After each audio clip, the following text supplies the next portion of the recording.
오늘은 출애굽기 6장의 말씀을 묵상합니다. 출애굽기 6장에서 애굽왕 바로는 여호와 하나님은 너나 잘 믿어라 하며 하나님의 사람 모세를 조롱합니다.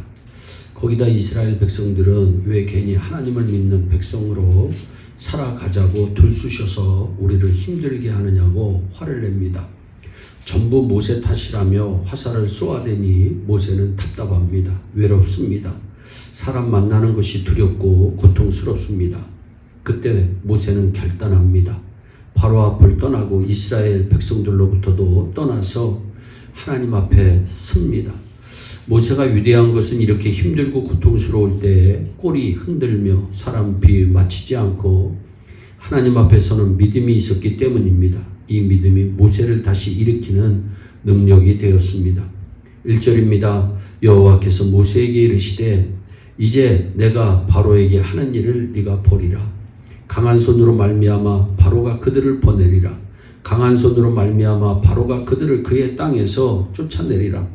모세에게 중요한 것은 바로의 친절이 아닙니다. 이스라엘 백성들의 지지가 아닙니다. 이스라엘 백성들은 구원하시려는 하나님의 마음이 모세는 중요한 것입니다. 모세를 통해 일하시려는 하나님의 계획이 중요한 것입니다.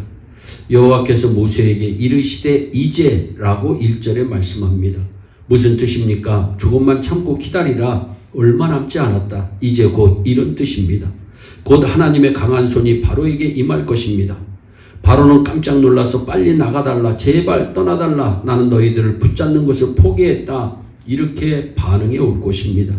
히브리서 기자는 11장에서 믿음의 사람들에 대해서 이렇게 말씀합니다. 믿음으로 아벨은 믿음으로 에녹은 믿음으로 노아는 믿음으로 아브라함은 믿음으로 모세는 이렇게 이야기하다가 38절에서 이런 믿음의 사람은 세상이 감당하지 못하느니라 말씀합니다. 세상이 믿음으로 사는 사람을 감당할 수 없듯이 애굽왕 바로가 모세를 감당할 수 없습니다. 우리들도 믿음으로 살아야 하겠습니다. 저 분은 믿음이 워낙 강해서 내가 도저히 당해낼 수가 없다. 일평생 살면서 이런 소리 한 번쯤은 들으면서 신앙생활 해야 되지 않을까요? 2절입니다. 하나님이 모세에게 말씀합니다. 나는 여호와니라. 믿음의 근거는 나는 여호와니라입니다. 나는 스스로 있는 자 여호와다. 이런 이름을 호렙산 광야에서 떨기의 나무가 활활 타오르는 불꽃 가운데서 모세는 들었습니다. 여호와의 이름으로 언약을 맺으셨습니다. 언약이라 흔들릴 수 없는 약속입니다. 반드시 꼭이라는 단어가 들어가는 이름이 여호와입니다. 하나님은 여호와라는 이름으로 이스라엘 백성에게 세 가지를 약속하셨습니다. 첫째는 반드시 여호와의 이름으로 이스라엘 백성을 애굽의 속박으로부터 구원해 내시겠다고 약속하셨습니다. 둘째는 반드시 여호와의 이름으로 나는 너희의 하나님이 되고 이스라엘 백성 너희는 내 백성이 될 것이라고 약속입니다.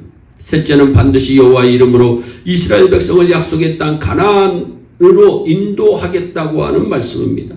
모세는 여호와 하나님 앞에 서서 이 약속을 확인하고 또 확인합니다. 이것이 믿음입니다.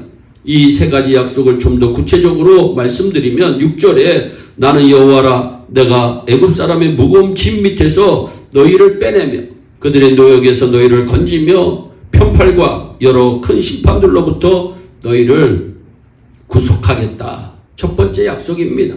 이 약속을 기억해야 믿음으로 살아갈 힘이 생깁니다. 우리들에게도 각양각색의 무거운 짐들이 있습니다. 찬송가에 내 모든 시험 무거운 짐을 주 예수 앞에 아뢰면 근심에 쌓인 날 돌아보사 내 근심 모두 맡으신다고 하는 찬송을 우리는 부릅니다.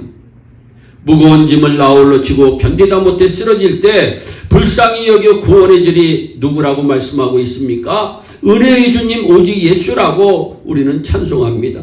이 약속을 굳게 잡고 믿음으로 승리하는 우리 모두가 되기를 진심으로 부탁합니다. 그 다음 7절입니다. 너희를 내 백성으로 삼고 나는 너희의 하나님이 된다. 두 번째 약속이죠. 사람들도 약속을 합니다. 결혼할 때 신부 앞에서 신랑이 약속을 합니다. 검은 머리가 팥불이 될 때까지 당신만을 사랑하겠다고 약속합니다.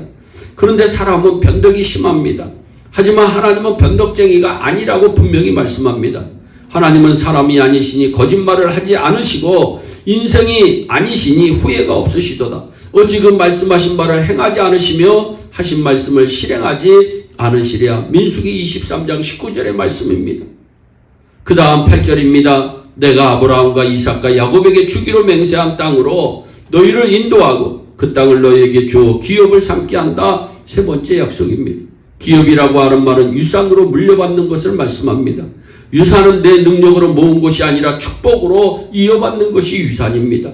하나님께서는 우리에게 하나님 나라의 기업을 주십니다. 사람을 위대하게 만드는 것은 물질의 소유가 아닙니다. 신앙입니다. 믿음의 선배들은 하나님 나라의 기업이 얼마나 위대하고 가치 있는지를 깨달았던 분들입니다. 몸은 이 세상에 있었지만 그들의 눈은 하나님의 나라를 향하고 있었습니다. 우리 모두 하나님께서 허락하신 약속의 믿음으로 날마다 승리하는 귀한 하나님의 백성들이 되시기를 주 예수 그리스도의 이름으로 축원합니다. 기도하겠습니다. 사랑의 하나님 참 감사합니다.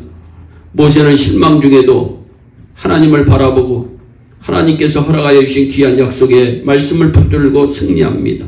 우리 예일의 성도들도 하나님의 약속 의지에서 날마다 승리하는 은혜가 임하게 하여 주옵소서. 감사하고 예수님의 이름으로 기도하옵나이다. 아멘. 오늘도 주 안에서 승리하는 복된 하루 되시기를 바랍니다. 감사합니다.